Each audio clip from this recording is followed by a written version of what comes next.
Welcome to Unraveling the Secrets, where we explore the connecting links between the pernicious deeds of a group of secret society outlaws who are creating a tightly controlled world society with them as bosses and you and I as slaves to their system, popularly known as the New World Order. Research indicates that most of the unexplained craft we see in our skies are from somewhere on or inside our planet. This led to research of the Hollow Earth and subterranean theories in the 1980s and 90s, which in turn led to the realization that the answers we seek are in the control of a number of elitist groups and secret societies that we call collectively the Controllers. Even a quick look at recent world events should convince anyone that the Controllers' plan is working very well. It is these things we explore on this radio show. Join us as we work towards unraveling the secrets. Good evening, America. Good evening, ships at sea. Good evening, Europe. Good evening, Asia. Good evening, star children. This is Tim Beckley, and I am the co-host along with Carla Anderson of Unraveling the Secrets. And we're going to have a really hot, momentous show tonight because this is our special Fort Fest, a tribute to the master of the macabre and the unexplainable, Charles Fort.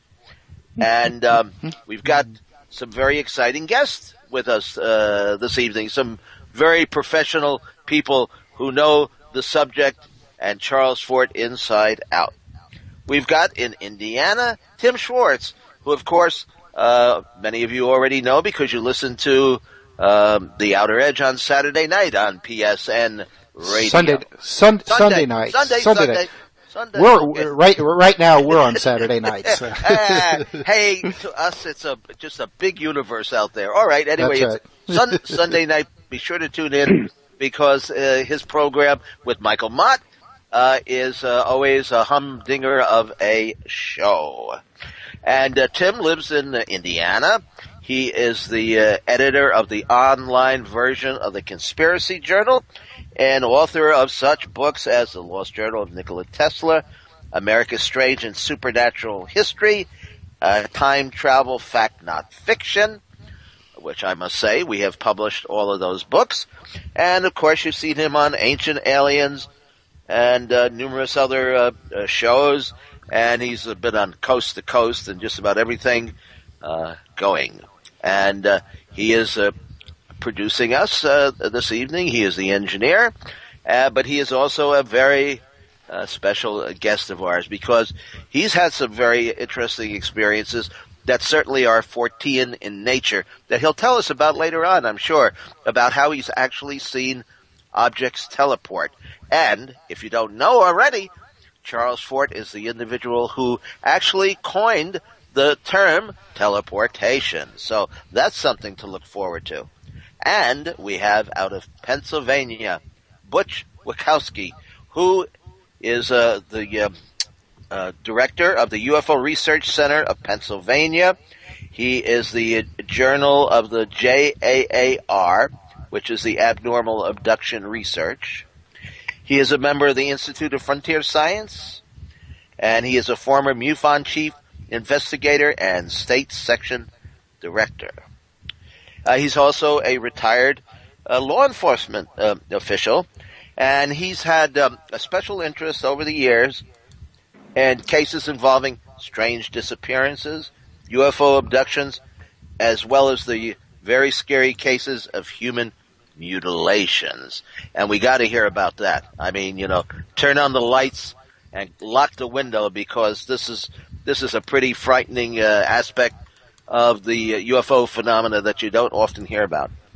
And up there in New England, where they've still got 2 feet of snow, is my good friend Paul Eno, who is the host of the long-running Behind the Paranormal show out of Woonsocket, Rhode Island.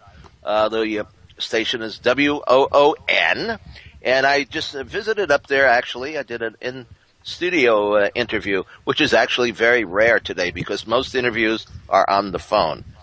And Paul is an investigator of the paranormal.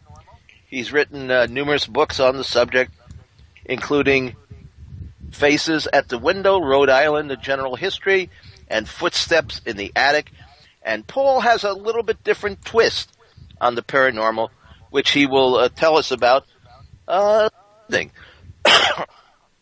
But let's get into Charles Fort for those listeners who may not be too familiar with Charles. Charles was born in 1874, and he actually spent most of his life, I would say, in the public library, both in London and in New York City here. He was a collector. Well, what he did was he went through scientific journals, outdated newspapers, to find some of the weirdest events that could ever, in your imagination, take place. Things like the fall of frogs and fresh meat from the sky, mysterious disappearances, all kinds of oddities. Now, I'm somewhat familiar with Charles Fort. Of course, back when I was, probably 12 years old or so. Just a wee lad. Yeah, just 2 years old, two years ago. Yeah, I purchased a couple of paperback books, which you could get through the school system. I think they were published by Scholastic, or at least distributed by Scholastic Books, and they were paperback book versions of Charles Fort's work, including Wild Talent, Damned. And Tim, do you remember the other two books title? Anybody there? Well, let's see. There was Low. Yeah. And New Lands. New Lands. New Lands. There you go. Yeah. You know, I should know this because I actually have a large print edition of all 4 books available, and they must weigh. They're huge books. You could. I think Tim uses them as a doorstop there, or maybe that's a waspy. That's a waspy. That's a waspy.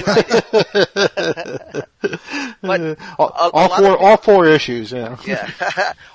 A lot of people have been influenced. Now, Charles Fort was a renegade researcher. I mean, a lot of people in his time did not take him seriously, but his work has stuck to this day. There's a magazine published in England named in honor of him called Fortean Times. There are several groups that are active, Fortean groups that discuss the phenomena. In fact, I was on the board of directors of the New York School, the New York Institute of Fortean Research, which was headed by my good friend, the late John Keel. We used to have meetings actually just a few doors down from here. And we had people like Whitley Schreiber and some abductees and researchers into the Fortean events. And so many people have been influenced by Charles Fort, including Arthur C. Clarke, who, of course, was kind of very negative towards the end when it came to anything slightly paranormal. But he did research a lot of the material, the same type of material that Charles Fort was into. So certainly Charles Fort had a great impact on my work. In fact, I would consider myself, I always say, a paranormal researcher, ufologist, because a lot of people may not know if I use the term that I'm a Fortean, they might not know what I'm talking about. But I would say that I'm more closely aligned to Charles Fort than any other aspect of this, because Charles Fort also had a sense of humor. Mm-hmm. And he also could be very skeptical and very questioning at times. In today's circle of true believers, a little bit of skepticism, should I believe, come to the surface, and it often does not. Anyway, I want to go around. Since we're having a round table here at a Fort Fest, let's have a toast. Hey, to Charles Fort, and let's start out past the bubbly and some potato chips. And Tim, why don't you tell us how Charles Fort has influenced you and how you became hooked on many of the subjects? Because I know in the Conspiracy Journal Online, every week you're publishing monster accounts and strange disappearances and phenomena that would fit into that category. Mm-hmm. Well, I was a Fortean before I even knew who Charles Fort was. a lot of people, if you ask them, who are interested in this kind of stuff, I mean, they'll say, oh, I mean, just as soon as I came out of my, come bursting forth from my mother's womb, I was interested. With me, it wasn't quite the case. I mean, I was, oh my gosh, probably, I mean, I was still in elementary school. And, grew up in Indiana. And so, I mean, I was interested in racing cars, because of the Indianapolis 500. And, I had really no knowledge about, ghosts and cryptids and UFOs and things like that. But, one day we were given, every week, our teacher would give us a class assignment taken from, the Weekly Reader, which was a little newspaper that Scholastic Books put out. Yes, absolutely. Yeah, that's the same thing, right? Absolutely. Right. Yeah. And it was like the kids' version of like the national news. And every week the teacher would take a story and give it to somebody in the classroom. And they had to, over the weekend, they had to write a little report about it and then, present it in front of the class. Well, my story one time was about UFOs. At the time, there was a small UFO flap going on in the country. I think it was probably around 67, 68, something like that. And so, I mean, I didn't know UFOs from Adam. But, I copied the information from the story and then, presented it in front of the class and, and I thought that would be the end of it. Well, it wasn't. For some reason, I was then dubbed the flying saucer guy. People, kids are always looking for something over everybody else. And so I was like, that I was the one who believed in Martians and all that crap. And, the funny thing about it, because I hated it, naturally no kid wants to be singled out that way. But the thing that started piquing my interest in the subject was that kids would make fun of you, when everybody else was around. But then later, when it was just, when you were just by yourself with them, they'd come up to you and they say, I don't believe in this kind of stuff, but my family saw, our ghost was, our house, has a ghost, that sort of thing. And that's what got me interested in all of this, is the fact that you have these people who, they have no interest in publicity. They don't really want anybody to know about their experiences. They don't want to report it to the police or tell the newspaper or call the Air Force about the UFO they saw flying over their house. But they want to talk to somebody about it who may be able to listen without making fun of them. And that's what really set me off, was that here was all of these people who no interest at all in getting attention, but they've had these experiences and they don't know what to do about it. They don't know who to talk to, and they want to be reassured that they're not crazy. I think that's the main thing that people always say to me, is that, I saw this, but I'm not crazy. Don't think I'm crazy. And people will tell me their story, and then that's it. A lot of times they'll just go away. And, they're satisfied then. They were able to talk about it and get it off their shoulders. Because, for most people, they have no knowledge of Fortean phenomena. That's as weird to them, or as unknown to them as, high-level mathematics would be to me. While Charles Fort was still alive, his books did not sell actually very well. It was only, I guess, quite a few years after his passing that they did make it into print here in the States, and he had a number of supporters, including Tiffany Thayer, and his notes are in the library today at the New York City Public Library. I know our mutual friend Skylar has actually been there and looked through them. Apparently, they're all filed on small cards, like 3x5 index cards or whatever would have been around in that era. Now, I have visited the gravesite of Charles Fort, which is in the Albany Rural Cemetery in upstate New York. In fact, his entire family is buried there. I guess he, at some point in his life, he moved from England back to Albany. According to what I just read today, he was born in Albany. I don't know if maybe somebody got that information incorrect, but of course he spent most of his life, or a good deal of his life, or half of his life in England, and then he eventually came here to the United States, maybe joined up with his family. I think his family was here, and he's buried in the rural cemetery there. And there are some strange things that go on in that cemetery. In fact, our friend, the MIB lady, Claudia Cunningham, who's been on the show a couple of times, she's collected a lot of stories about men in black, mysterious cars. There's a couple that is said to fly over the tombstones in their pajamas, carrying candles. They're big demon dogs. So I don't know whether the spirit of Charles Fort is drawing this to him, or it's just a darn spooky cemetery. But let's move on around the table here. And Butch, you're there in Pennsylvania. How did you first hear about Charles Fort, and how did that influence the work that you're doing today?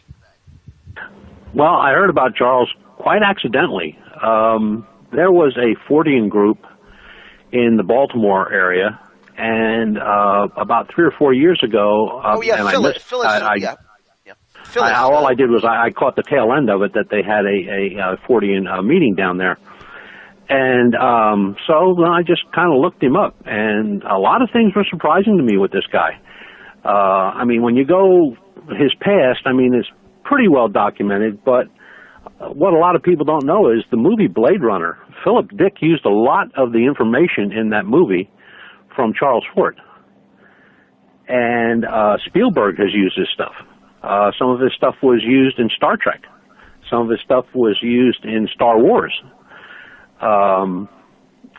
He was the person, I guess, that took me into looking things a little bit further, things that a lot of researchers kind of passed over as not very newsworthy or research-worthy, and to just look a little deeper.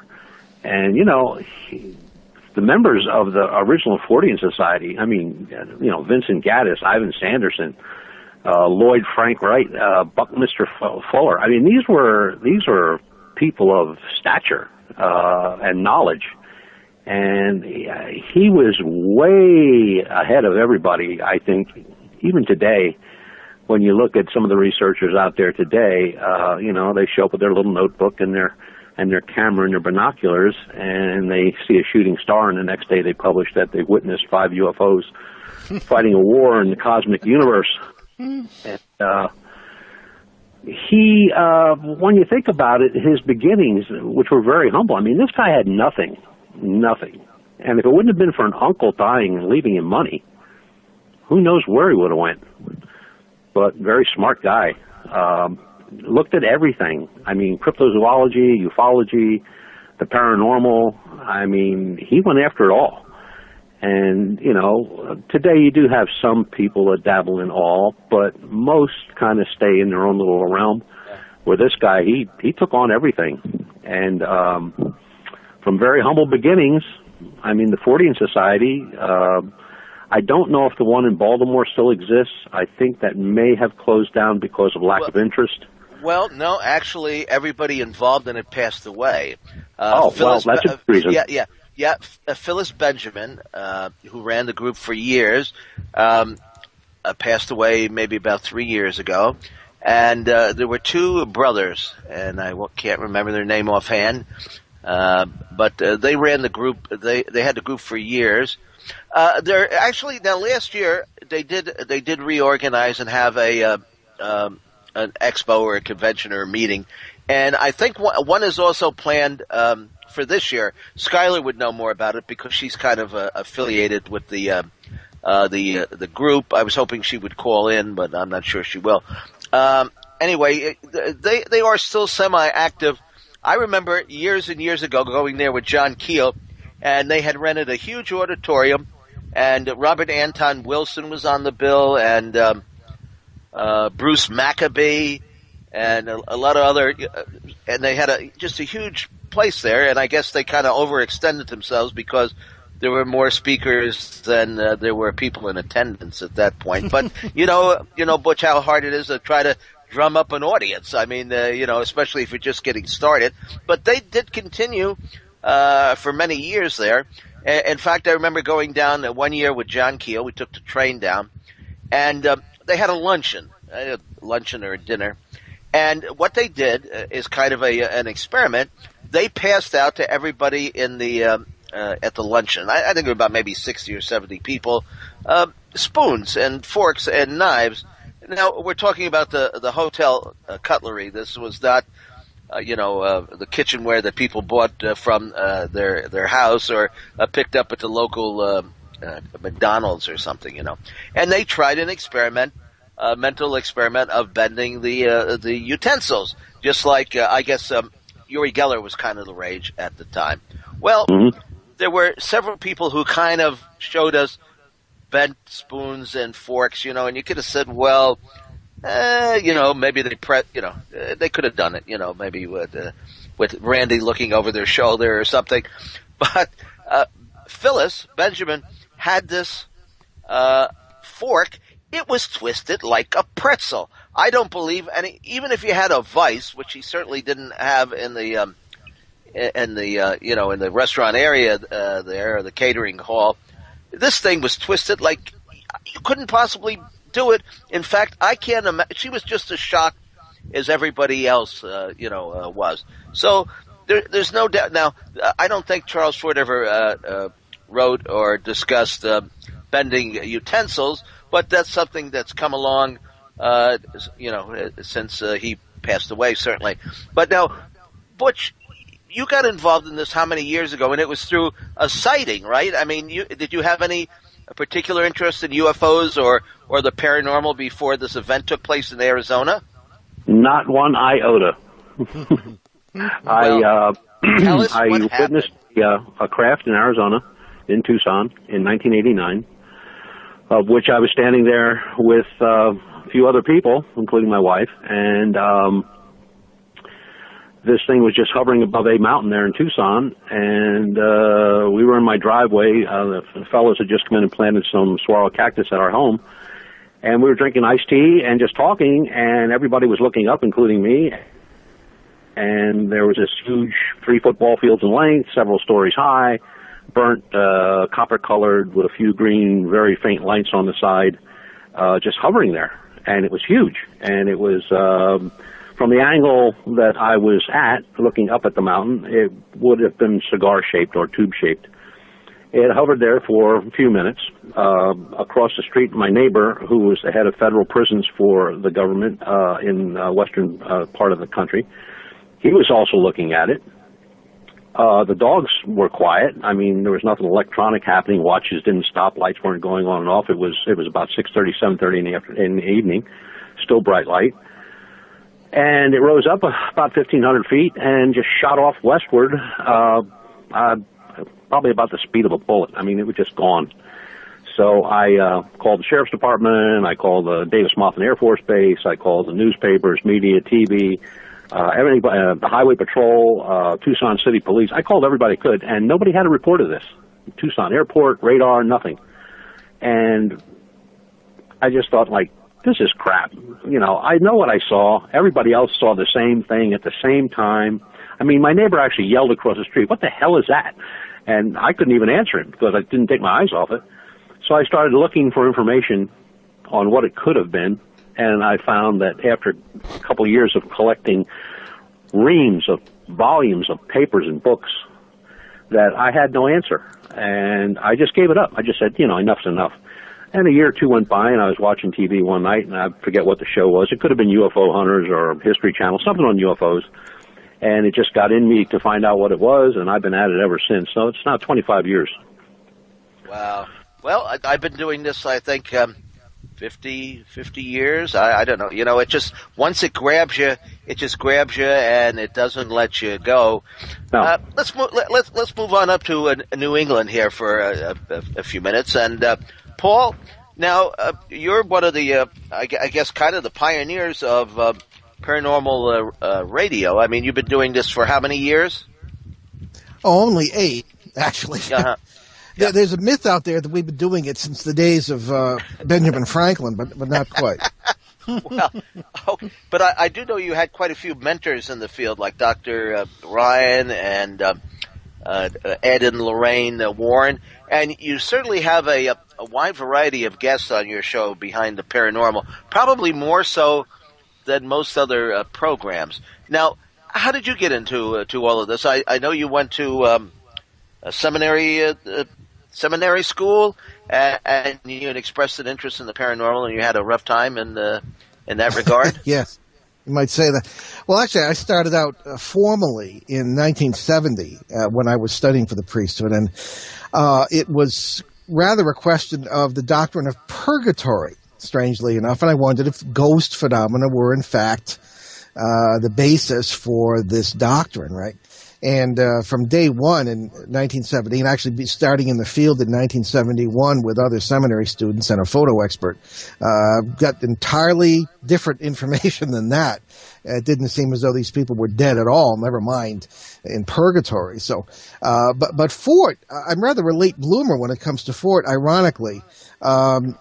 And I'll tell you why it's ironic, because I first heard of him, I believe I was 5 or 6 years old, because my father was rather like him. He had a huge except for having any money, that's the only difference.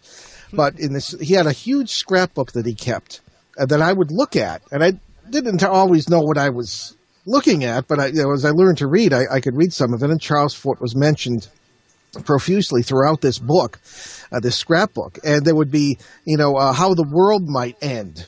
It's great reading for a little kid, right? And maybe it'll dry up, maybe there'll be floods, maybe it'll be hit by something.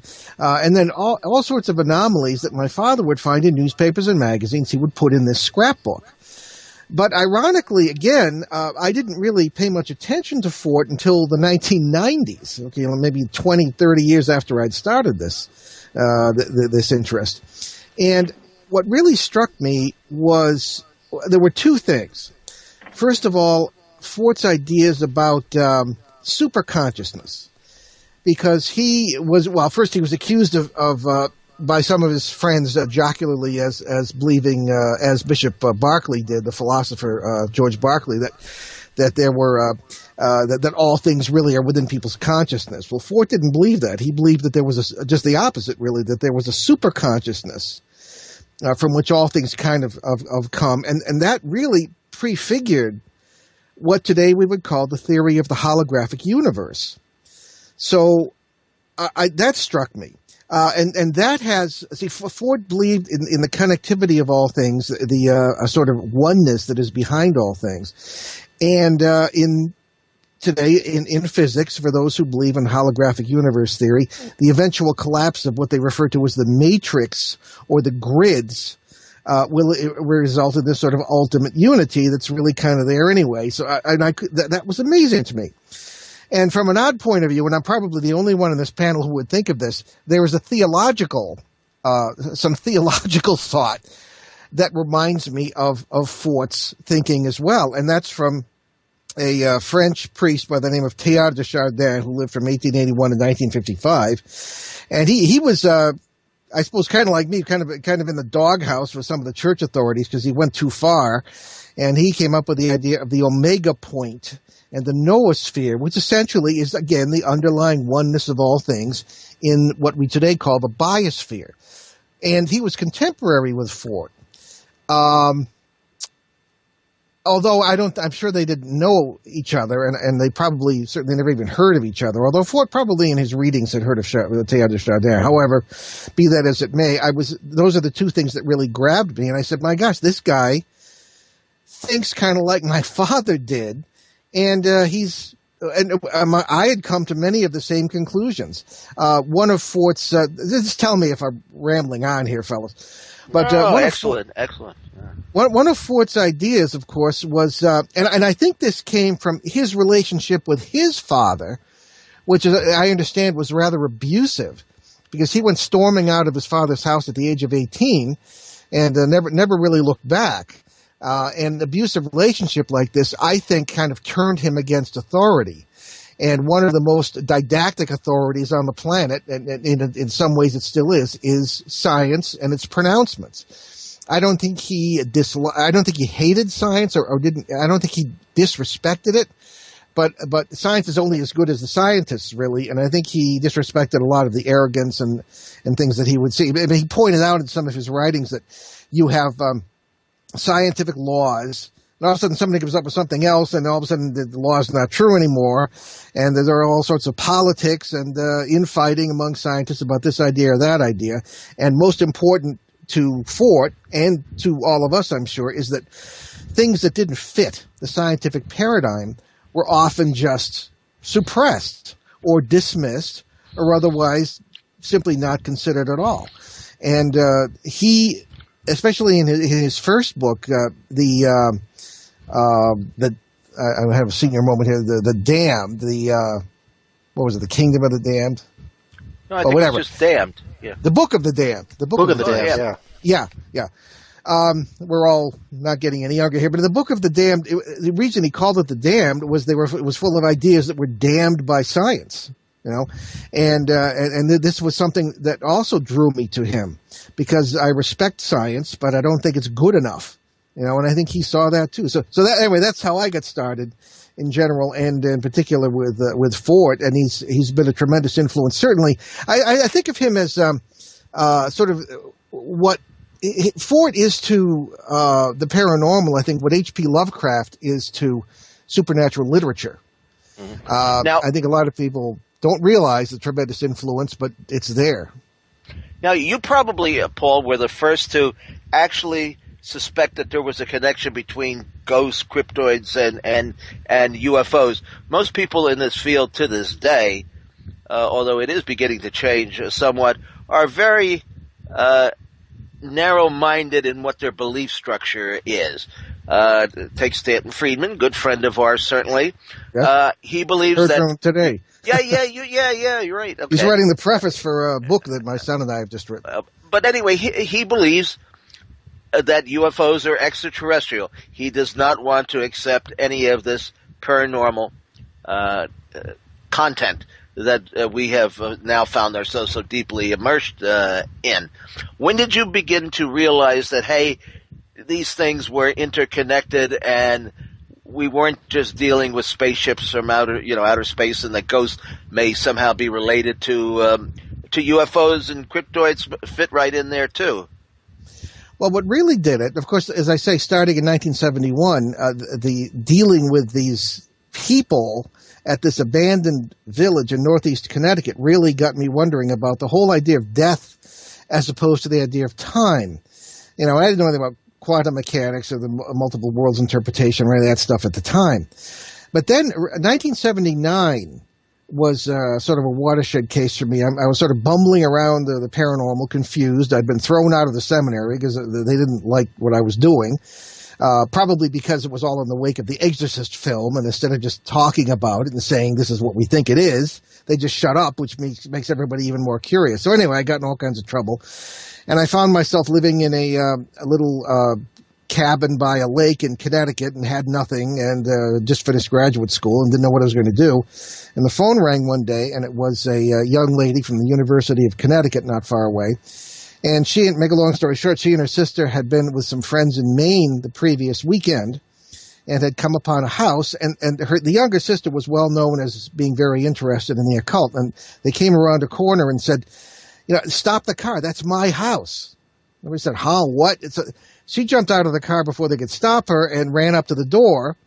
And as it turned out, the people in this house, who were terrified when they saw her on their doorstep, said that they had seen her in transparent form in the house. They said, you should know this house. You haunt it. And so this really threw me for a loop. Here's a living person who was also a ghost in some kind of classic sense. So anyway, long story short, I began to think perhaps maybe we're dealing with something a lot more interesting and a lot deeper than spirits, or and by extension maybe aliens from other planets and things of this kind. Maybe that's partially true, but maybe there's more to it. And so that led me on an entirely different path, and I began to notice that there were connections in areas where I had not been aware that people were suspecting them before. When I would investigate a quote-unquote haunted house, I would look at other houses in the area, go out in the yard, and this sort of thing. And research led me to believe that whole areas are affected by these. That led to UFOs. One of the more recent cases, and Tim, I'm going to refer to you as Timothy because we have two Tims here. So Timothy Beckley, you and I have talked about before, I believe. And that is this case in Central Connecticut that now, starting in 2005, my son Ben, whom you know also started to work on with me, one of his first cases. And by 2009, it had started with ghosts in 2005, and by 2009 there were UFOs being seen all over the area. There was military activity, and the house in which the first reports of the ghosts had taken place they were seeing grays. And I began to wonder, maybe the labels we put on these things having to do with the context in which we experience them. Now there's a whole triangle, if you will, in that vicinity of Litchfield County, Connecticut, where there's possible research going on by someone related to these UFOs and the various, I suppose, world boundaries and processes that may be behind the unity in all paranormal events. In other words, the same processes may have been responsible for the processes being the interaction of multiple worlds, kind of being an open system, being responsible for the ability of UFOs or whatever they may be to get in. It could be from other planets, but maybe they use this as a form of transportation, and we scratch our heads about how they move these stupendous distances through space. And we talk about wormholes and stuff, but maybe they're right next to us all the time and still stupendous physical distances away. You can do that with these ideas of multiple worlds and this sort of thing. So maybe someone is researching that, because boy, wouldn't we love to militarize the paranormal? And you always how can people are clamoring for disclosure. How could the president or anybody else go on the nightly news or Nightline and just reveal what you have discussed? Because precisely. the average person, maybe they're up to Ancient Astronauts 101. Yes. Perhaps they know about some ghost in the neighborhood, right? But to explain this to the average person is it takes a slow education. It's just not something you wake up one morning and decide this is the way it is. Now, I started out myself as a believer in the extraterrestrial theory. I published when I was a teenager on my little mimeograph machine the Interplanetary News Service Report, which I actually had more subscribers than the very influential group APRO had at the time. And you had to print these things and staple them and collate them, and there was no quick copy in those days. And not the printer. The printer that I have in the corner here does more for $140 than the big printing press that I had did. But little by little, I began to realize, hey, this can't possibly be just a extraterrestrial phenomena, because how could there be all these different types of craft and creatures and events going on, and they're coming here from outer space? Why? It really doesn't make that much sense. There's got to be more to it than that. And as I began to research, I began to realize that the things that go on in a haunted house go on at a UFO landing area. In fact, I know this as a fact because people in my own family had experiences along this line. Anyway, I think we're due here for a break, And when we come back, we're going to hear from Tim about his experiences with teleportation. I know you've got some pretty interesting stories there about that, Tim. And of course, like I mentioned earlier, Charles Fort actually came up with the term teleportation. So we're going to be back. Correct. Okay, we're going to be back in how many minutes, Tim? 3 or 4 minutes? Yeah, we'll be back in about 3.5 minutes, however much I decide. Yeah. I'm God on this show tonight. well, I'm super consciousness. That's right. I'm Charles Fort. So there you go. Anyway, all right. Let's go ahead and do this. You're listening to Unraveling the Secrets on the PSN Radio Network, and we will be right back. Well, we're back, and this is our Fort Fest, and I think we're going to make this an annual event.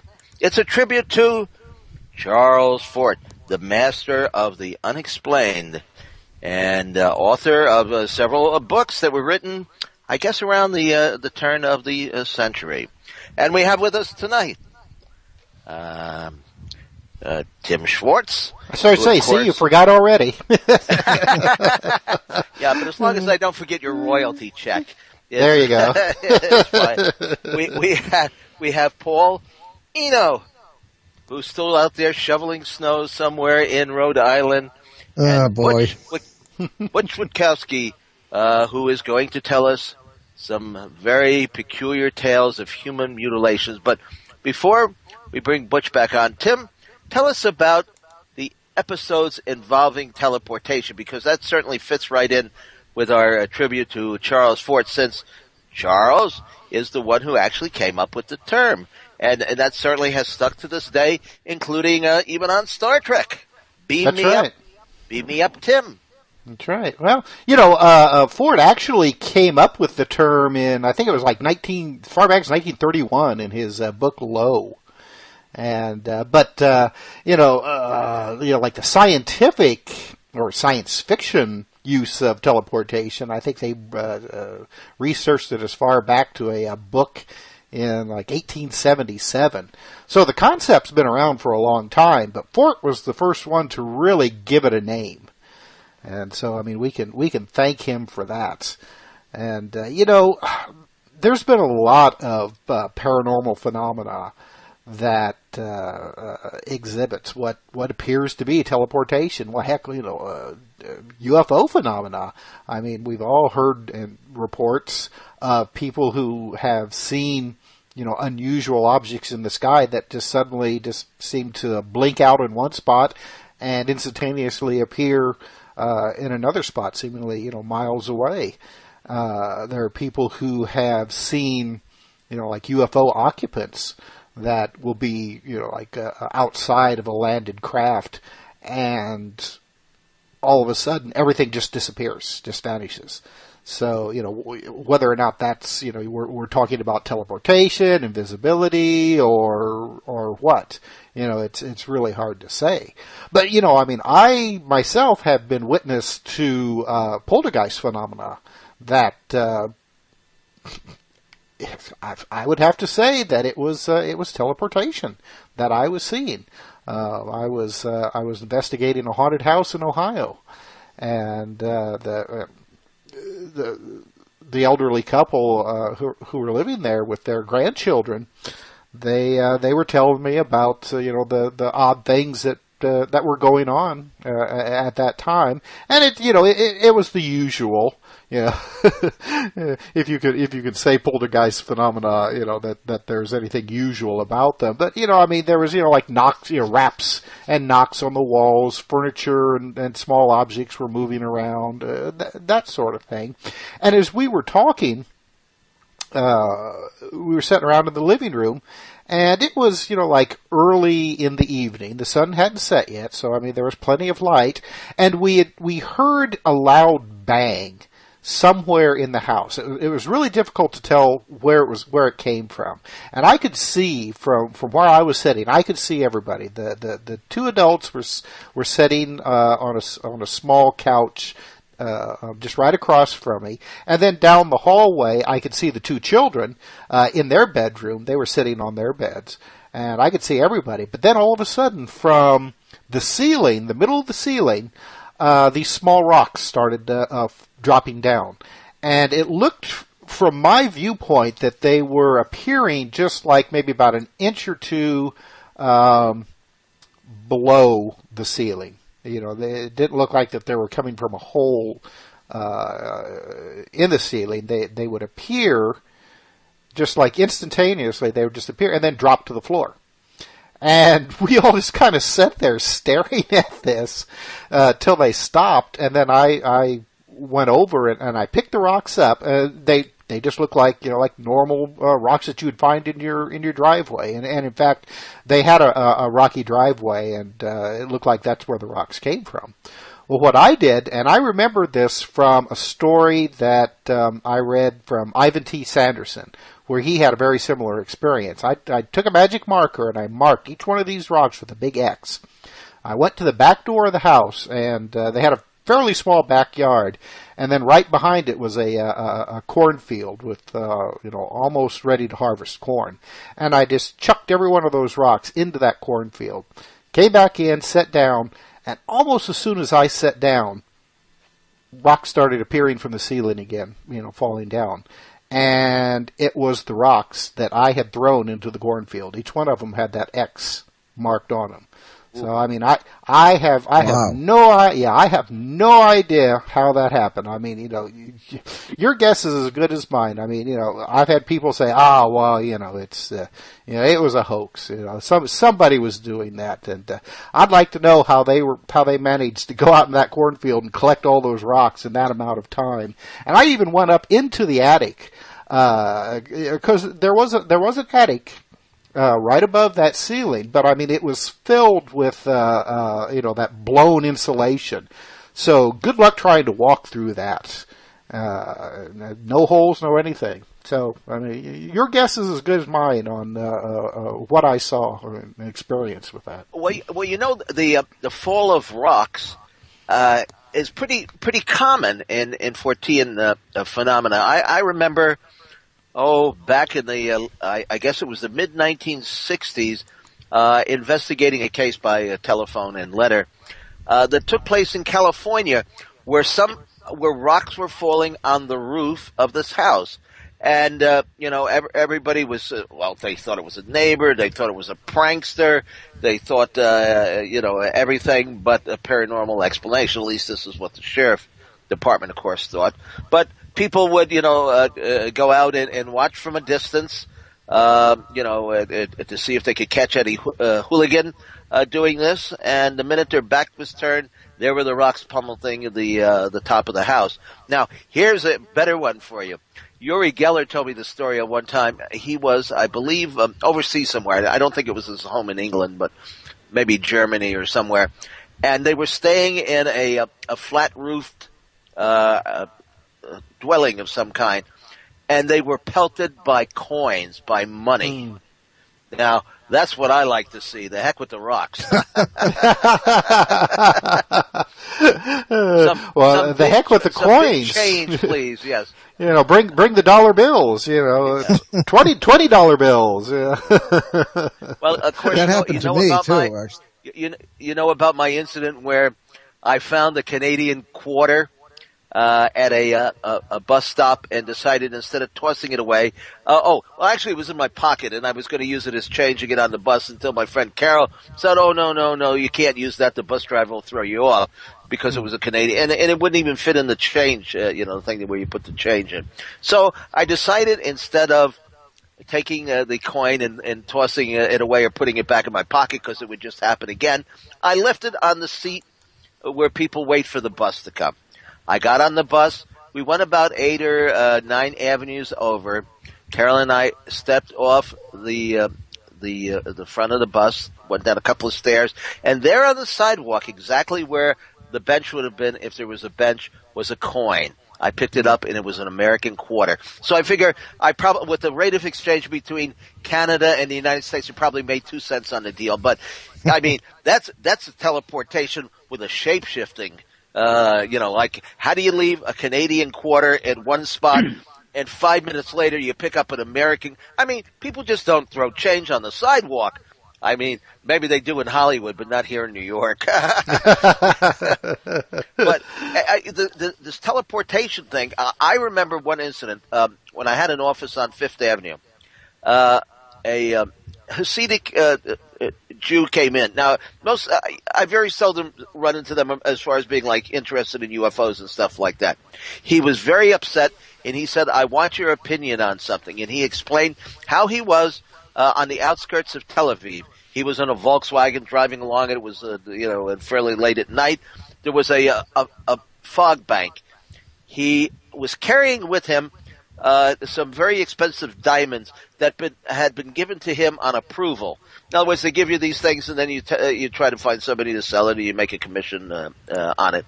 It's kind of like stamp collecting. You get stamps on approval. Anyway, so he had all these valuable diamonds with him. I don't know, worth $500,000, whatever they were. He drives into the fog bank. The diamonds have disappeared from his case. Now, to say the least, he is very upset about this because the people that he took the diamonds from on approval are not going to be too happy about it and probably are not going to believe his story, not having read any of our literature or heard our programs, right? So he wants to know what he should do.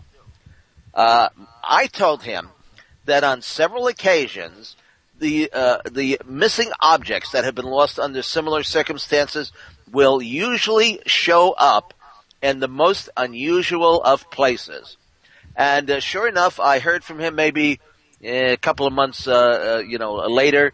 He called me to tell me that he was very relieved because the missing diamonds had showed up. And I can't remember exactly where they showed up. It's been many years since this experience was related to me. But this has happened over and over, including even to the people in my family. My sister had an experience where she lost a pair of shoes and it showed up in the bread box, and another case where she lost her wedding band and it showed up, just a few days later after she had combed the entire house over and over again. So, hey, something strange is going on, and maybe we'll never have an explanation for this. It's part of the universe that we live in. Now, Butch, I want to get over to you. Now, you are a retired law enforcement official, is Yes. that correct? Yeah. Correct. All right. Now, when you first started this, I mean, were you involved in law enforcement then, or had you already gotten out of the field? I had exited that and was working as a manager for a company in Tucson, Arizona. Because I was wondering what the attitude of people in law enforcement might be towards this. I guess over the year you might even have a couple of law enforcement people who are part of your group in Pennsylvania. We have quite a group. We have a retired police helicopter pilot who runs our Michigan operation. We have Florida Highway Patrol. We have a CIA member, ex-CIA member.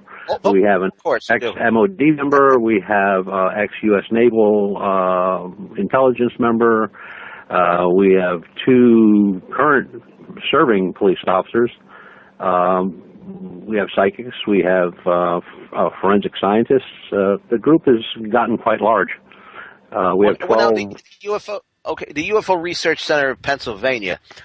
How did that all begin? I noticed that you were a section director for MUFON and involved in their investigations, but obviously at some point you went out on your own? Yeah. In 2009, after I had tried it on my own for so many years, I had joined MUFON in 07, I believe, early 07, took the test, became an investigator, and then moved on to become a STAR team member and a chief investigator for the state and state section director.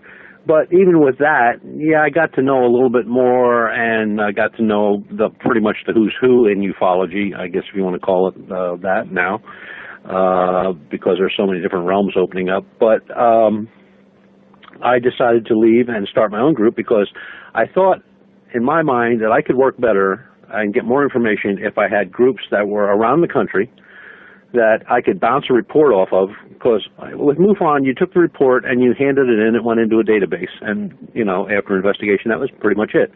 But I thought I needed to go further. I needed to really find out what was going on, if this was happening in other parts of the country, other parts of the world. We have a group in Poland, we have a group in England, and 12 states here in the United States, and we got 2 more coming on shortly. But these people are all longtime researchers. You may know some names. Denise Stoner runs a Florida group. Devlin Rouge runs a Northern California group. Stephen Bass runs the Georgia group. So, these people have been around a long, long time, and it's so much easier to take a report. And if I get hung up or somebody else gets hung up, we can throw that out to the whole group. And, whether it's something strange like we have one right now where a gentleman saw something walk out of the woods while he was walking his dogs. The dogs went crazy, tried to get after this thing. It walked across the road in front of him, never looked at him. It was like he was never there, or it never noticed him. So, of course, the Sasquatch people are saying, well, that's just another dimension, which it could be. But it didn't look like a Sasquatch. It was more human. It had very short, dark brown or black hair. The gentleman was a retired 40-year retired Air Force and commercial airline pilot. He knows what he was looking at. His dogs wanted to rip and tear at it.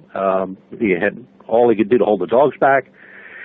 And it just walked across the road out of one side of the woods, leisurely crossed the road, walked on the other side of the woods, and kind of disappeared.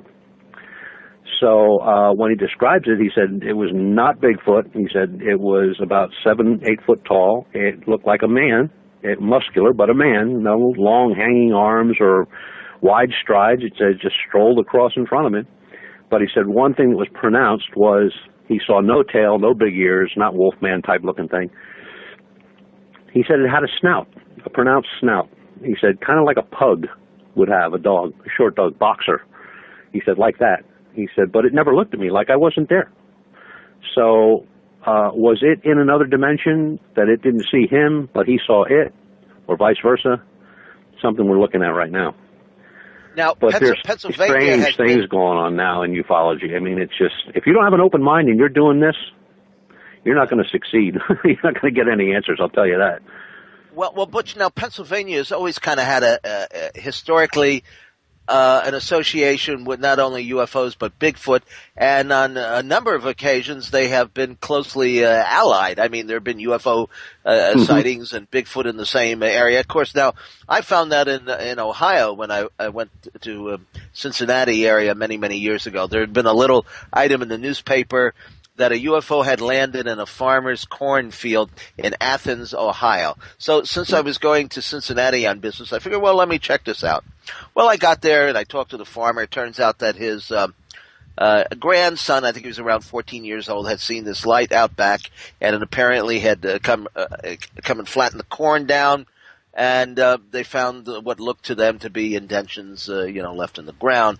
Well, if you ever try to get through a cornfield, it's not the easiest task in the world. So I just kind of took their word at it. Actually, also, too, if I remember correctly, it was about a month after it had happened. So it had been trampled by the neighbors and the press and everything else. But it was quite unusual to see a little item like this in the New York paper for something that happened in Ohio.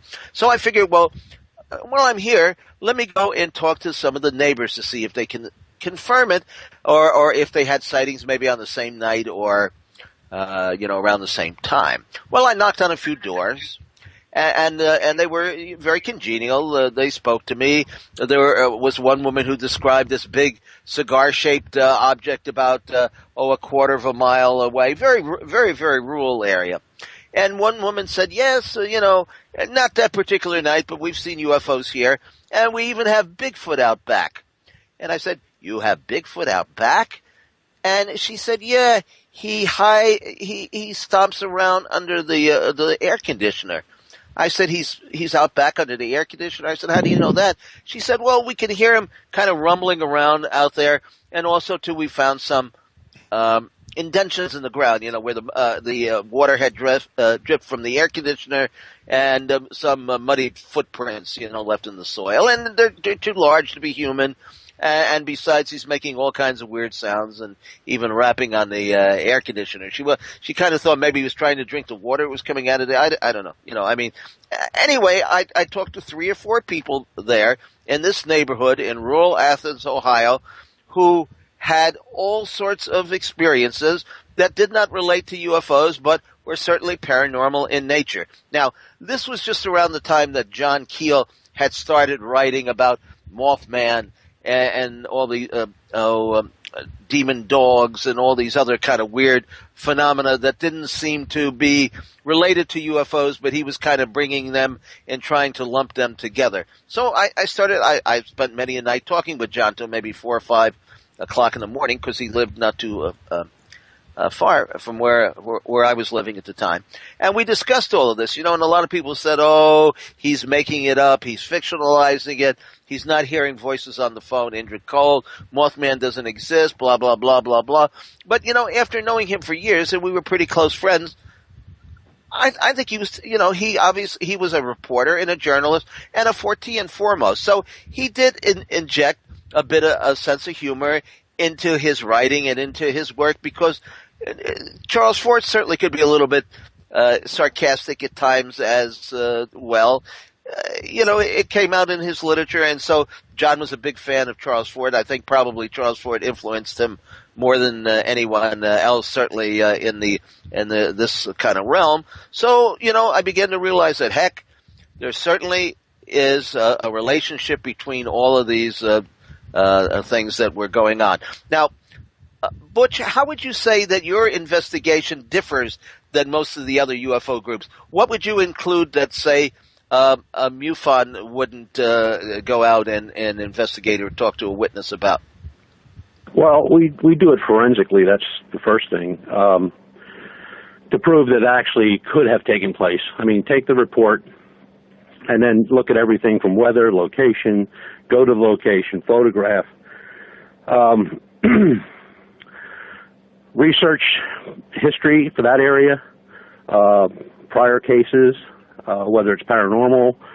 If it's paranormal, at a house, go back to for the deed records and just go back and find everything you can find.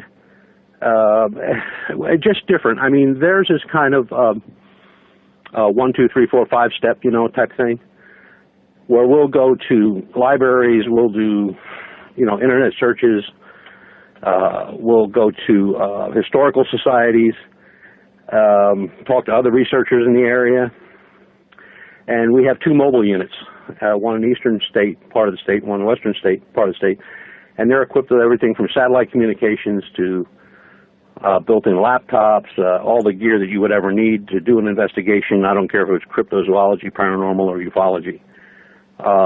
Only difference between the 2 vans is one has rappelling gear, the other one has diving gear. So using all the back experience, more like police work instead of just going out and asking questions, and then going back with what you found to the person and discussing what they've seen, show them what you have, and you can pretty much tell on the second time you meet with them that they either saw an airplane, because now we have the radar, we have the trip map, we have the number of the aircraft that was flying overhead at that particular time, or it was a bolide or a meteor, and here's the proof of that, from NASA or whoever we get it from. And or then there's that one where I have no idea what this is, and that's when they want an explanation. You're going like, look, I don't know who's flying that thing.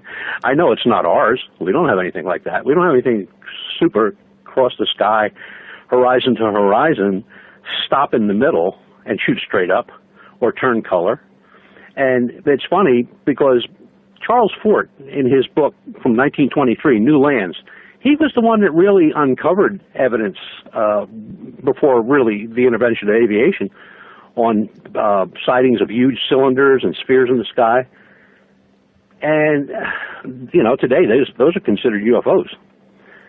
So just being able to go to the scene, do what we have to do, and stay a couple hours or stay a couple days and be totally self-sufficient has proven to be a great help. I mean, it's not if somebody says they're seeing something every night at the same time, at the same place, I mean, we can set the truck up and set everything up outside and, turn on everything we have and watch. I mean, we have time-lapse cameras, infrared cameras that are time-lapse also. So even if it's just something that we're only going to, parsing the eye for just a couple of seconds, we'll have it because the cameras are taking a photograph every second, or we can set them up for every half a second. But that's what really helps a lot. That's the reason it's different. And there are other groups like ourselves that are smaller, but they have kind of left the big group situations and went on their own way. And you see that a lot in the paranormal groups, where we had this big flare-up of all these groups. In Pennsylvania, there were I think at one time, 249 paranormal groups. And that didn't count for the outside groups from Ohio and New York, Delaware and Jersey. You add those in there, and there were 600 groups running around in Pennsylvania, all investigating the same thing. And it's just like with the Sasquatch groups that go out and they're nailing pork chops on the trees and throwing out donuts and stuff like that. I mean, bring that stuff to my van. We could eat that stuff. What we're more interested in is, where do they go? Where do they live? Why aren't we looking for their trash? And when you look at certain cases we had here in Pennsylvania, look, if they're a living being, they need shelter, and they need water, and they need food, and they need a place for their old ones and their young ones and whatever.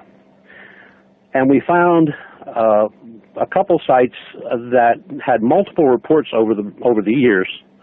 Not so much every year, but over the years there have been a number of reports where they were old abandoned buildings from the 20s and 30s, shoe factories, old munitions plants that were abandoned back in the 30s and 40s, that within a quarter mile there's a running deep stream of water. There are plenty of food stables and deer in the area. So that's what we're leaning more toward that end. But when you keep the open mind and look at like you were saying about teleportation, you have cases where you have a set of fresh tracks in snow or mud, doesn't matter, and they'll go on for maybe 10 feet, maybe they'll go on for 100 feet, and then they just disappear. Now, they're not there anymore. Yeah, we had on a couple of weeks ago, we had Ted Phillips on, who, of course, was one of Dr. Hynek's close associates. Marley Wood's investigation. Well, I was just going to ask you, do you have your own version of Marley Woods in Pennsylvania? We have and it's kind of an overlooked, or underlooked rather, area of Pennsylvania, which is the central part of the state, central northern part of the state, which is, the population up there is pretty much zero. I mean, there's just nothing up there. Great hunting, great fishing, great place to put a cabin and spend the rest of your life. But as far as anything else, I mean, if you wanted to go to the Walmart, it's like a day and a half driving one way or the other. But we get a lot of cases up there that are just flat out strange. Are nothing like cases that we get out of Philadelphia or Harrisburg or Pittsburgh or any of the larger cities. There are cases where something will hover above a house and it'll stay there, and it'll be a bright orb, and lights will come out of the orb, and then it'll move to another house. And these people are filming this stuff, and we've checked the films. We had the film. We have a film lab here near where I live that does stuff for us for free. We also have our own research lab at the college that does our evidence checking for free. So as long as I keep getting it for free, I'm good. But I would say the north central part of Pennsylvania is the hottest spot.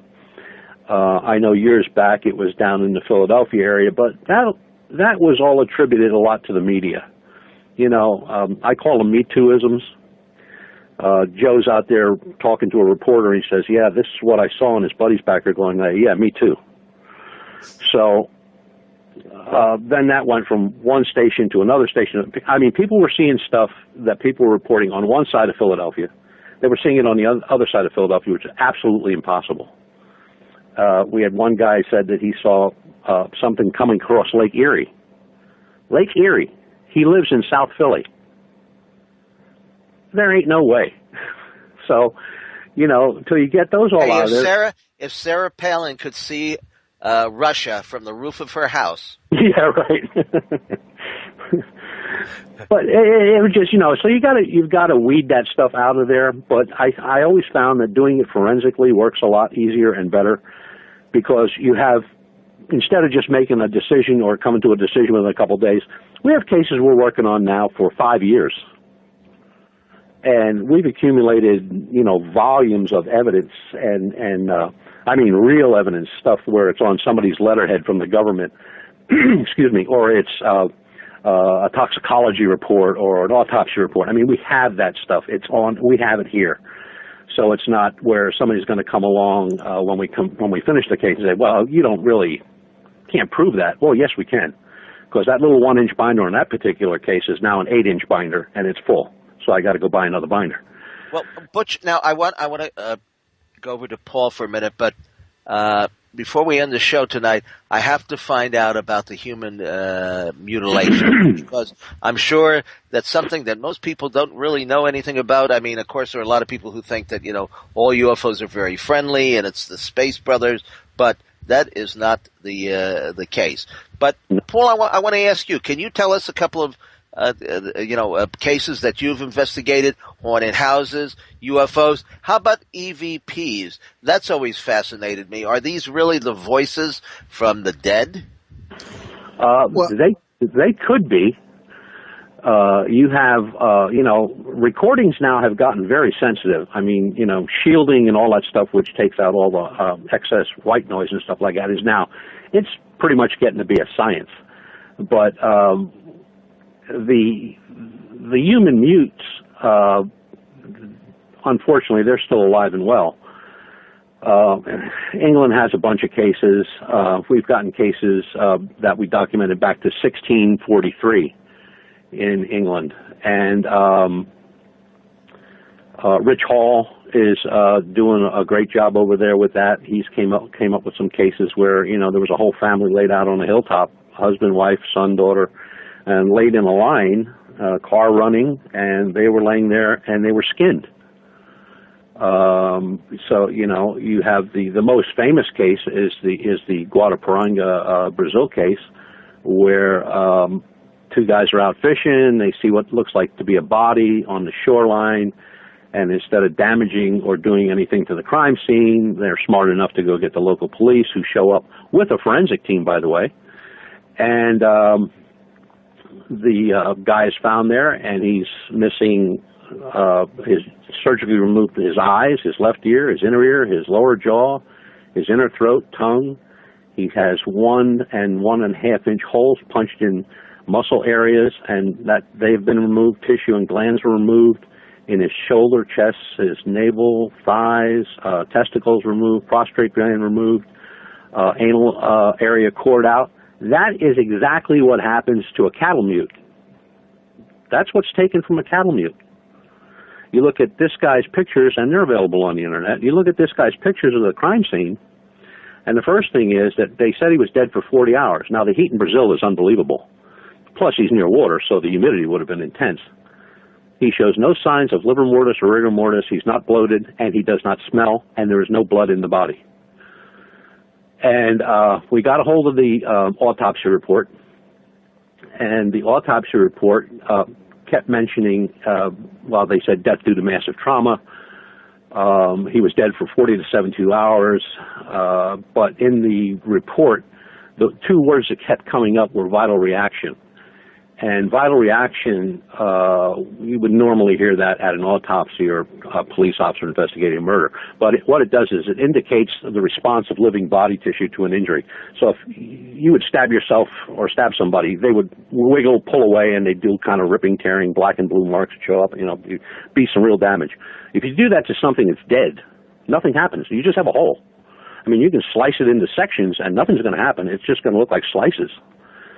Well, what that does prove is first of all, in forensic medicine, it's really an attempt to establish that an injury was inflicted before death.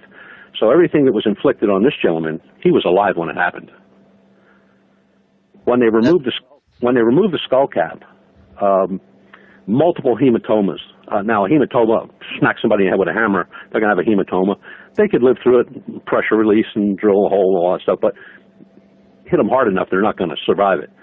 When you see a skull, a brain that has multiple hematomas, I guess the best way to put it is this person was just terrified to death because the brain can't take it. The little blood vessels start to burst all over the place. And that's another indication that the gentleman was alive. It would be saying like somebody was being crushed slowly between a wall and a car. You know, they knew they were going to die, and they felt the pain, and they knew what was going on, and they could hear the bones cracking. It's very morbid, but that's basically what causes that reaction. And there have been other cases like that. There are a number of cases. There's one in Cairo, Egypt. In Beni Mazar, Egypt, was right outside of Cairo, where a whole family was butchered like that. Every one of them, man, woman, child, dog, cat, chicken, whatever was in the house was butchered the exact same way this guy was.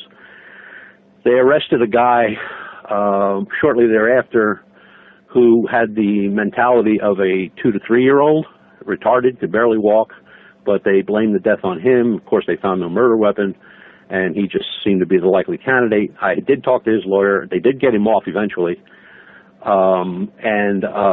She said to me, she said, till this day, he cannot leave his home other than to go to the mosque to pray or to go shopping with his family.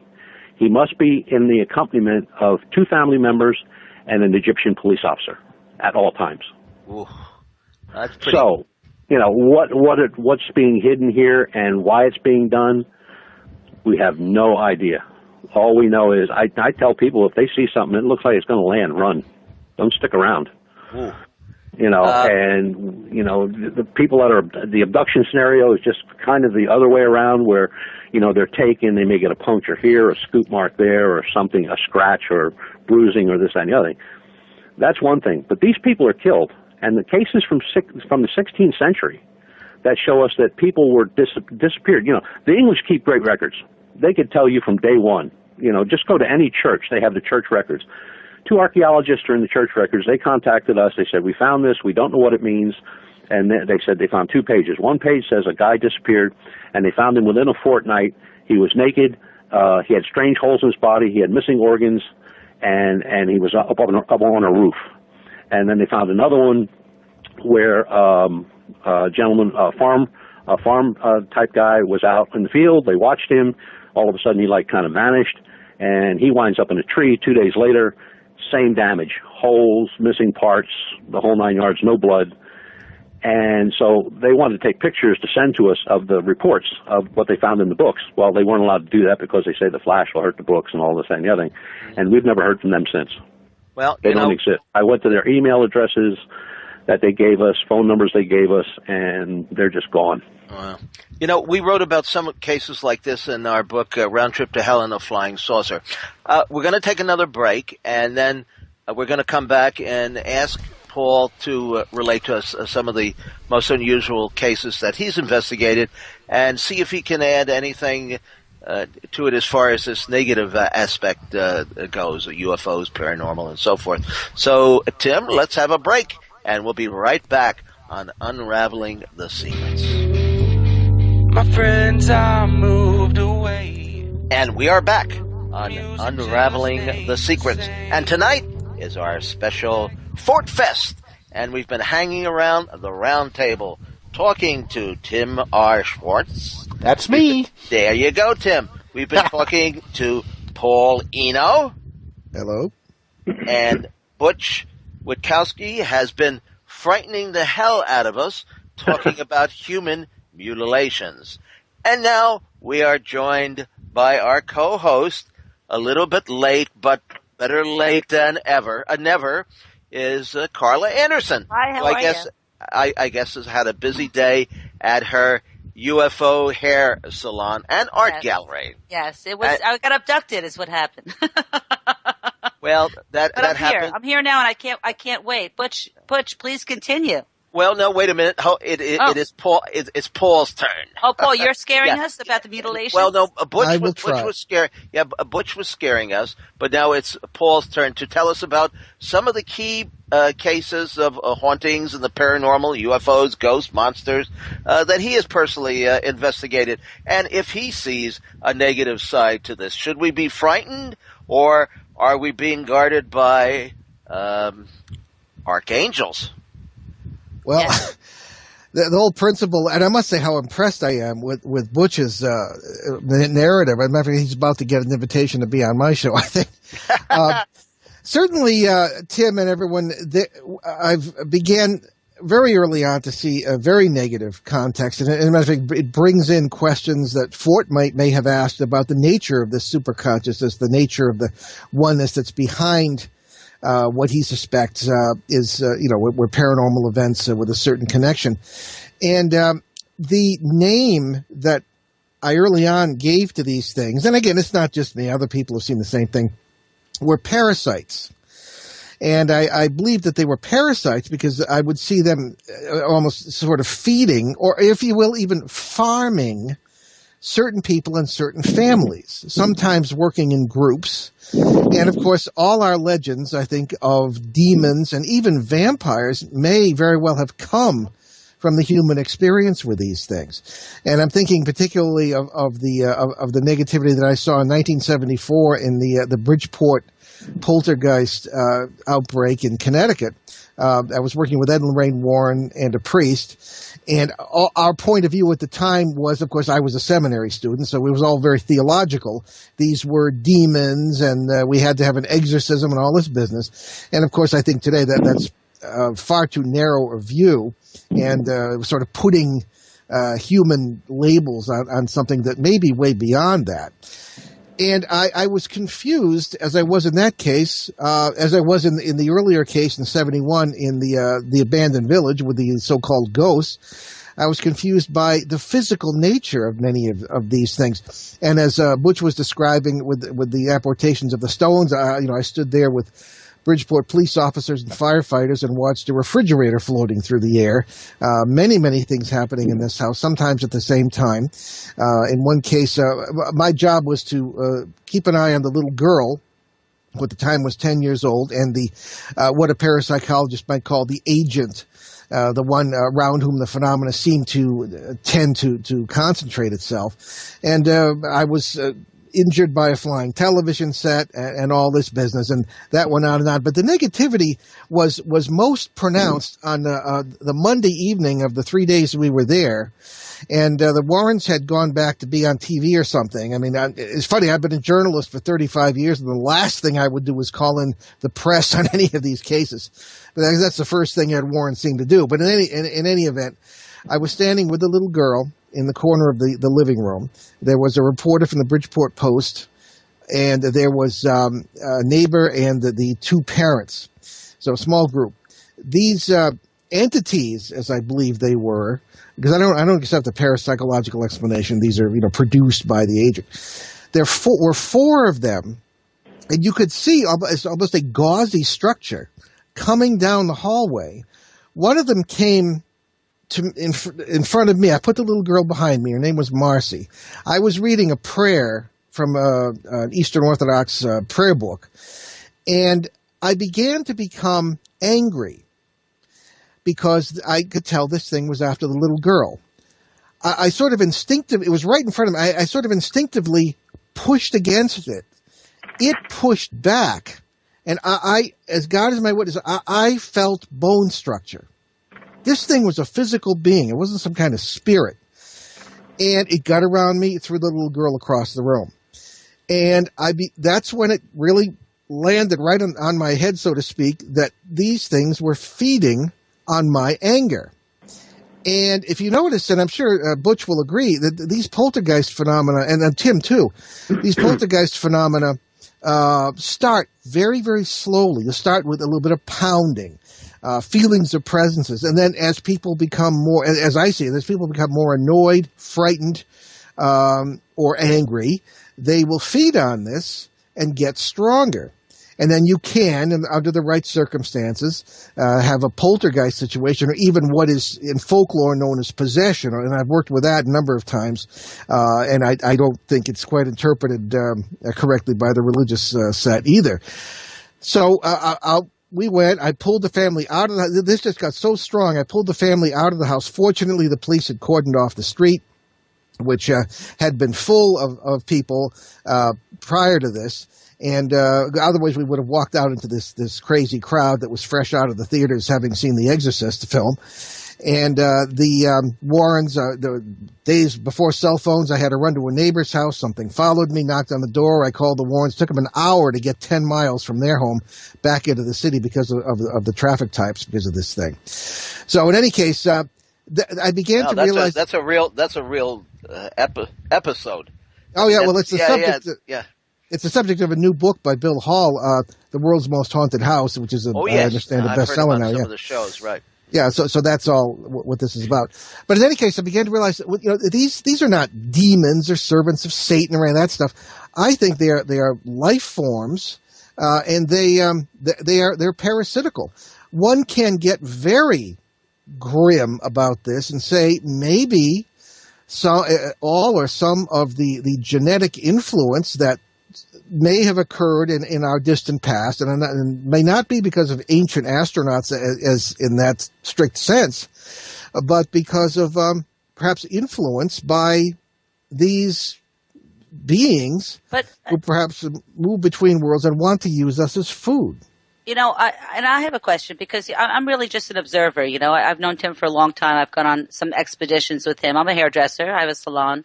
And I'm really interested in the whole phenomenon of the UFOs and all this. And I'm actually a big believer.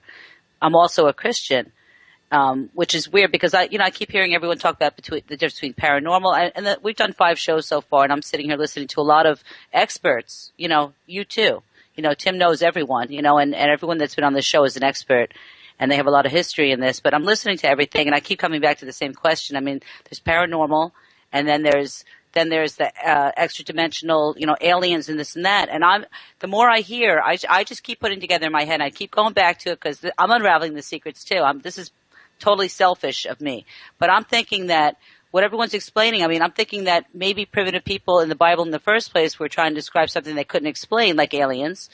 And at the same time, there's Satan, cast down, and then there's the reptilians under the earth, and then there's the myths, the Greek myths, about with all these gods and this and that, and then there's everything all over the world that really comes back to the same kind of thing. And people saw something they really couldn't explain. They couldn't say, oh, it looked like an airplane or it looked like this or that. But then there's cave drawings, and there's all these different things. When you say, how come they couldn't be extra-dimensional beings in that hallway, when you felt bone, and they're just in this, this state, and they can come and go as they want through walls, this and that, and maybe there's some that are good and some that are bad, and I've heard in a couple of shows ago, Tim, where they were saying that the wars and all this, that they feed off this, remember the show we had a couple of shows ago? Mm-hmm. Yeah, so I'm saying though. I'm starting to wonder what the difference is, because there's paranormal and then there's extra-dimensional and there's, UFOs, and then some people think that they're evil and that they're demon-like. And really, if UFOs and extra-dimensionals can go through walls and they can, abduct you and take you with them, and they can do all these things, and we still can't explain it.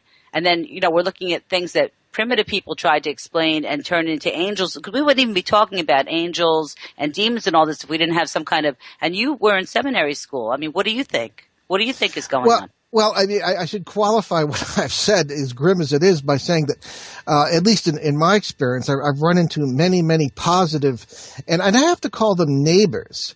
I think the holographic theory has a lot to be said for it, but I do tend to think that I've seen, and it could be wrong, the multiple worlds theory of quantum mechanics, which is not interpreted this way by all physicists, although we had Fred Allen Wolf on the show, and he agreed with us, which I thought was pretty cool.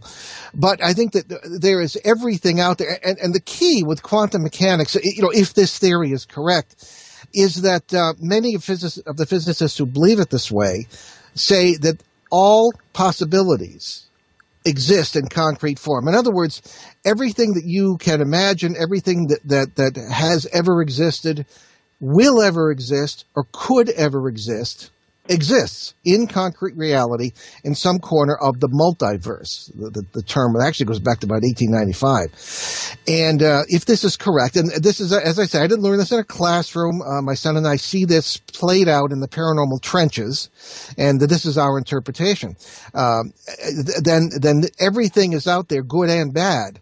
As a matter of fact, we get into sometimes theological, I don't want to get into a theological discussion here, but just briefly, people say, well, why does God permit all these awful things to happen? Well, there are two explanations. One, maybe God is all loving, but not all powerful. Maybe he, she, it, or them learning along with us, or more likely, it is a perfect creation, but it's not necessarily one we can see yet because, as the holographic physicist might say, the unity has not taken place yet.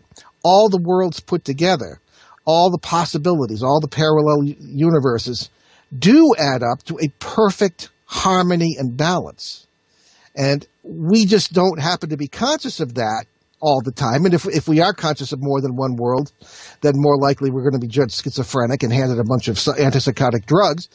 But that they may be the people who were seeing the reality. I thought I saw that when I was working in psychiatric hospitals as a seminarian and as a grad student. So anything is possible. On our Halloween show every year at up here in the Boston Providence area, we have a lot of fun with the Great Pumpkin idea. And we say that Charles Schultz, the cartoonist who drew Charlie Brown, yeah, Charlie Brown, yeah, the Peanuts comic strip, could never have imagined something like the Great Pumpkin if somewhere and somewhen in the multiverse such a creature did not exist in some form. Kind of goofy, but it just goes to show that there's positive and negative out there. Those we interpret as demons, we've already described and talked about, but those perhaps we interpret as angels, guardian spirits, whatever kind of masters or whatever the mediums will talk about, have to exist in some form. I don't think there's one of us who hasn't had some kind of miraculous escape. I had one while I was in the military, and something pulled me out of it. There had been a small avalanche, and I was stuck. Something grabbed my hand and pulled me out from under 8 feet of snow in the Yukon Territory in January of 1979. And, I can't tell you exactly what it was, but it wouldn't have been a parasite. It was something good. It may even have been another version of myself in a world with different physical laws. I mean, this is the first day of school here, kids, when it comes to this. So you were in seminary school, though. Then what happened? I mean, well, I was maybe a year or two before ordination, and they didn't like my paranormal research. It was like, keep your nose in your books and forget this stuff. And I couldn't forget it. I mean, what's more important than the questions I totally we ask? believe in what you're saying. I mean, I've never been much of a rule follower as far as you have to do this and you have to do that. That's I mean, you're going to do what you're going to do, and I hate all those rules because it's not very productive. Yeah, well, there were political reasons too. Yeah, it's always political. It's always political. Yeah. So I think maybe the church and I had a lucky escape.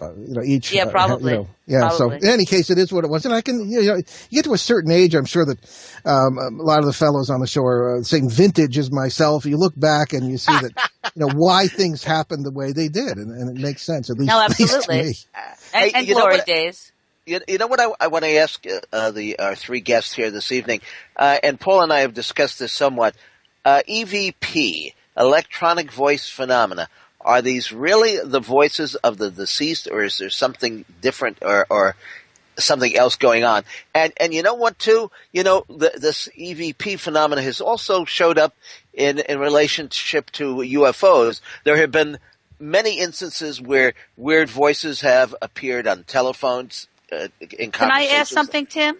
Well, all right. Let me just finish my thought here. No, but it's about this too. I just saw on the YouTube the other day, just by accident, and I'm not all over the place. What was that in November 26th in 1977 with that thing coming over the BBC broadcast? Oh yeah, the voice of Asteron. What was that about? Well, there was a voice that took over the TV station in England and broadcast the message about, I think, mankind's warlike activities and how we should, the general space brother Ashtar rap that you're harming yourself and harming your planet. This has happened on, what I start to say is this has happened on many different occasions, actually. In fact, of course, John Keel wrote about the voices that appeared on the telephone, and even gave predictions that came true, including that of the Silver Bridge disaster in Point Pleasant, West Virginia. Astronauts, I went through the transcripts of the astronauts looking for UFO sightings, and we found out that many of the astronauts heard weird voices and chatter going on that was not coming from the ground, from Houston, from NASA. And in fact, at one point, somebody started singing a song where angels fear to tread. Never found out. Now, first of all, this is what I'm saying, Paul. This is what I'm talking about. You know what I mean? What's the difference? I mean, it's all so crazy. Well, it's an open system, and it's too bad my son Ben isn't on. He just graduated from Emerson College with a degree in sound design and that sort of thing. So he's a sound expert, and he really expresses a lot of knowledge about EVPs, or electronic voice phenomena. Personally, I take them with kind of a pillar of salt. Particularly when someone comes to me with something from Gettysburg, Pennsylvania, which is EVP Central, seemingly, at least in this country. Uh-huh. And, you have someone speaking in claims to be a Confederate soldier, but is speaking in the 21st century terms and a Massachusetts act. It kind of makes you wonder. That happens a lot. Well, yeah. I mean, I don't know, but anything can be picked up. One of the problems with the negativity in the paranormal realm is that the parasitical entities, if that's what they are, do tend to be able to. They're very intelligent, kind of like intelligent mosquitoes. They can push buttons and pretend to be your Uncle George or someone you care about, and it may not feel just right, but your wishful thinking will take over, and they can feed upon you. However, there do seem to be many intriguing EVPs that are interesting. I find that one of them I've heard lately was a brief conversation. I'm always struck by it's only a word or two generally, and this was at this very village where I had my first case in 1971, 72, and they had gone into the cemetery with a Ouija board, the worst thing you could do. And talking to some of the Randall family, who I found out later were relatives of mine, and experiences I had at the village itself were interesting, and that I didn't realize they were relatives at the time. Why is the Ouija so powerful? Well, it's like, I look at it this way: if this multiverse thing is correct, you're going over to meet your neighbors with a bulldozer knocking down their living room wall instead of a gentle knock at the door. Though? Why does it work? Well, because it ties into our own power. It punches holes in the fabric of space-time, in my opinion. And I've seen, I think at least 60% of the cases I've dealt with in the past 45 years have been kids fooling around with Ouija boards. Mm-hmm. And I think you're like a concentrated effort, I think, maybe. Yeah, it's almost it could be like anything. It could be anything, I guess. It could be anything.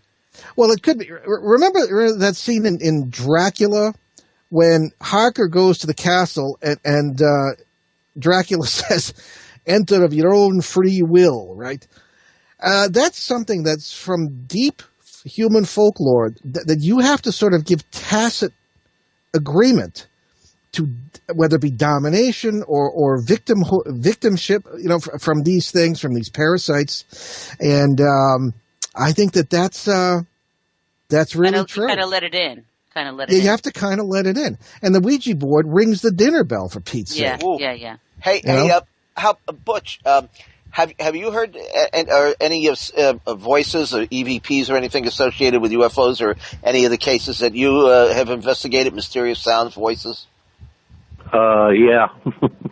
And I hear that the reluctance of my voice is every time I talk. I forgot you were there. Yeah, I was so there. Quiet. I had not done a lot of paranormal research, and I wanted to get out with a couple teams that really knew what they were doing. So I got involved with a team out of Sinking Springs, Pennsylvania. They've been incorporated since 1974. So they've been at it a long, long time, 40-some years, and it's the same team, very well equipped, very knowledgeable in all forms of the paranormal. And they took me along on a case up in northern Pennsylvania, Schuylkill County area.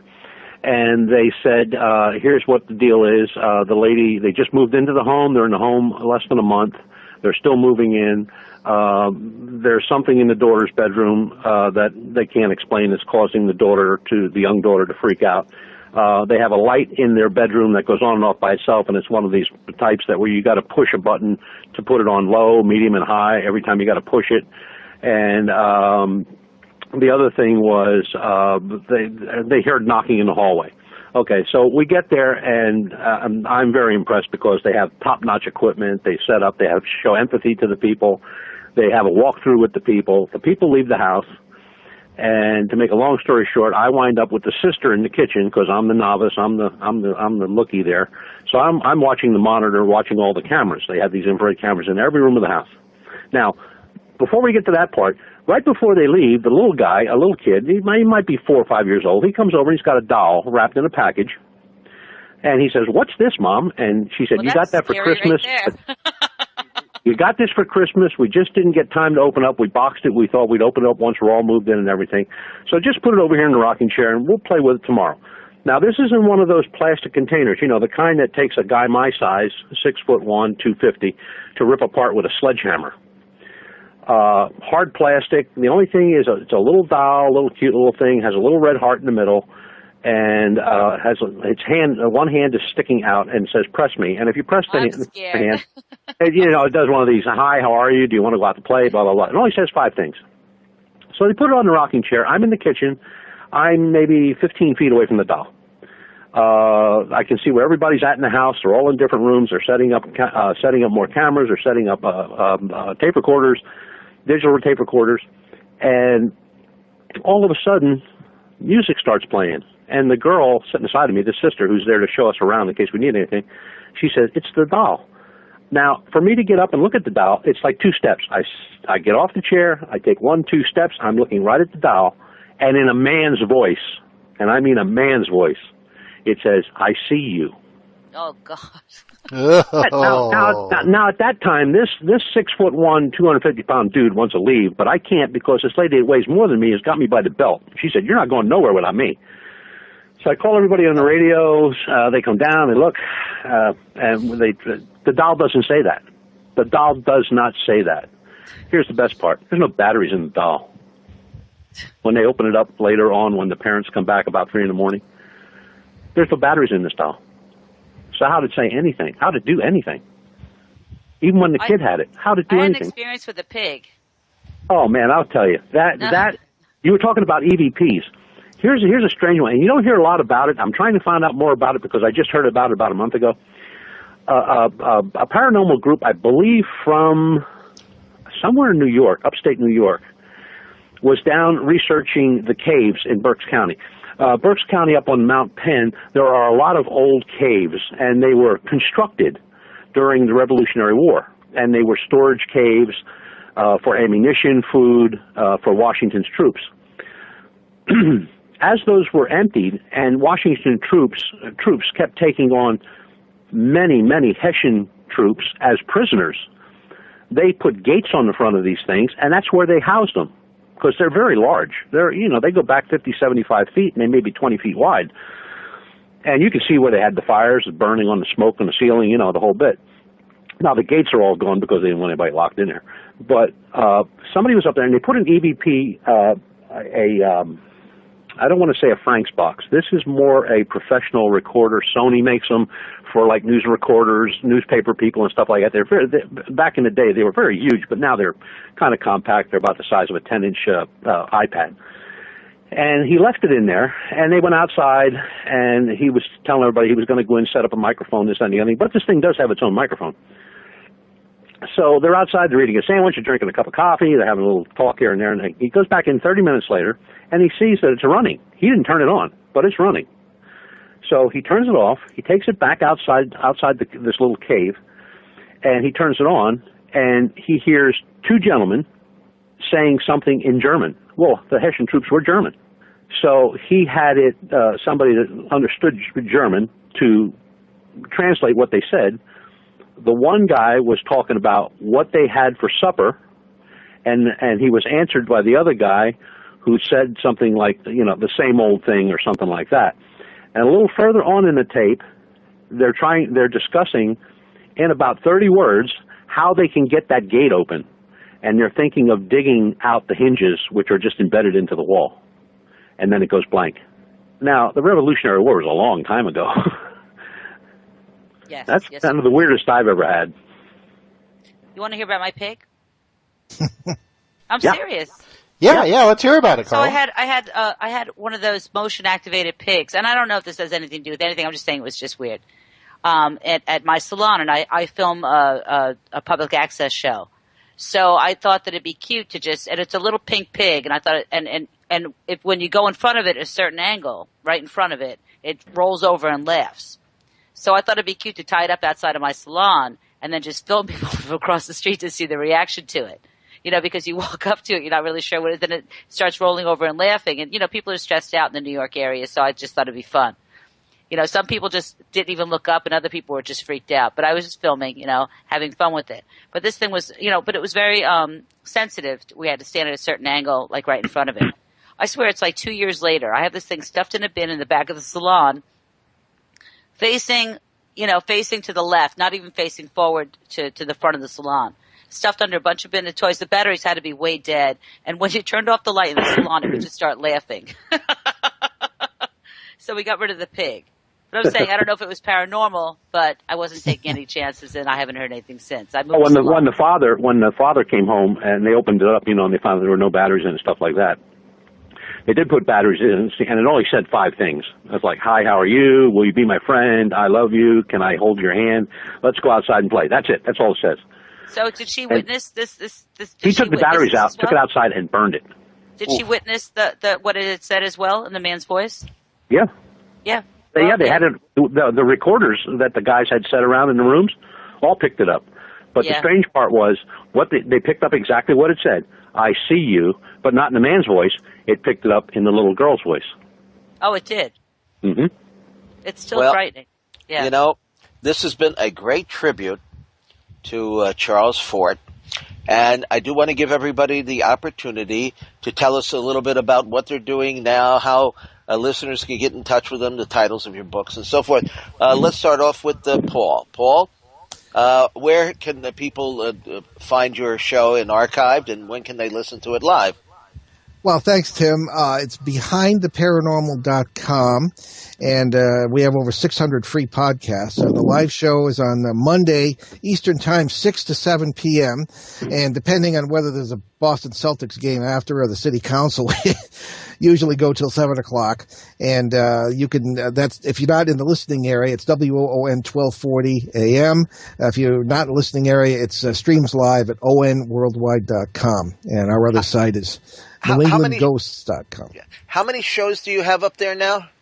There are over with special shows. There are over 600 hours. Did a great a series of programs. One of the original ones, actually, on Rendlesham Forest. I mean, long before anybody else actually was getting into it full blast like they are today. And Paul's books include Turning Home, God, Ghost, and Human Destiny, Faces at the Window, Rhode Island, A General History, Footsteps in the Attic, and shortly to be released, The Bell Witch Project, which he contributed, which is a book that Sean Castile and I put together. It'll be out in a few weeks, and Paul contributed material on some of the rarely discussed vampire cases in early New England. And Butch, how about say you? How can people get in touch with you? How can they learn about your group? And where can they find you on the internet? They can find us on the internet at uforcop.com. That's uforcop.com. Or they can get to our blog off of there. They can get to a direct contact to me by going to the contact page, or they can join our U4Cop Facebook group, which is U4Cop on Facebook. Do you have public meetings? No, we do not. We are going to have we're going to be setting into a round table which takes place April 18th up in Albertus, Pennsylvania, for the benefit of a very, very old historical society up there and the rebuilding of their, not rebuilding, but the remodeling of their original church, which was built back in the 1800s, which looks like it was built the day before yesterday. We're going to have Lon Strickler from Phantoms and Monsters. Our group will be there. Legend Hunters, Bigfoot Alliance out of Pennsylvania, and it's going to be a great thing because it's not going to be a conference. It's not where we're going to come in with PowerPoints and talk about Roswell. If I hear Roswell one more time at a conference, I I always tell people, I got 12 books here on Roswell. Which one do you want me to believe? So what it is, it's going to be a one-on-one. The people can ask us the questions, what we do, how we do it, what we use to do it, what type of equipment we use, what do we know about this case, do we ever have this case, have we ever had anything like this happen. It'll encompass abductions, cryptozoology, paranormal, and Fortean research. So that's what we got going. And how about you, Carla? Where can the people get in touch with you, and where can they get clipped? I mean, get their hair done? BalanceSalonJC.com, and I'm in Jersey City, and it's Balance Salon, and it's very groovy. Very groovy, yes. And there are spirits and dinosaurs and aliens there. Well, I just moved to the new salon. Just aliens now. Just abductions and a little bit of possession. and certainly paintings on the wall. Paintings on the wall. Yeah, I do feature artists. I change the artwork every 3 months. We just had our last show, our new show on March 6th. That'll run for another 3 months, and then we'll change it again. But I do have David Huggins' abduction contactee artwork up as well as a staple in there. Sex with aliens. Sex with aliens. Yeah. There you go. Yeah. And Tim Swartz, tell us about your program and, of course, the Conspiracy Journal. Yeah, well, I'm one of the hosts on the Outer Edge Radio, heard right here on the BSN Radio Network Sunday nights at midnight. My most recent book is now I can't remember the title of my recent book. America's Strange and Supernatural History. Oh, and then also too coming out really soon, UFO Repeaters. The Camera Does Not Lie. That's going to be one of the most over 500 quote unquote authentic UFO photos from some of the most sensationalistic contactee stories, from Howard Menger to Mark Brinkerhoff. That's right. Yeah, it's myself, you, Tim, and Sean Castile, all contributors to this book. Indeed. And I want to thank everybody for being with us tonight. It's been a great roundtable discussion, and I like these roundtable discussions. I think it gets it's more energetic. It brings more information out, and we can cross-examine each other in a friendly way. So you've been listening to Unraveling the Secrets. And remember, same time, same place, every Saturday evening at 11 Eastern, 8 p.m. Pacific. And the shows are archived, and some of them are up on YouTube already. We've had some great guests, and we've got a lot more to come. So let's unravel the secrets. Yes. Good night. Good night. Good night, everybody. Good night. Good night. Good night.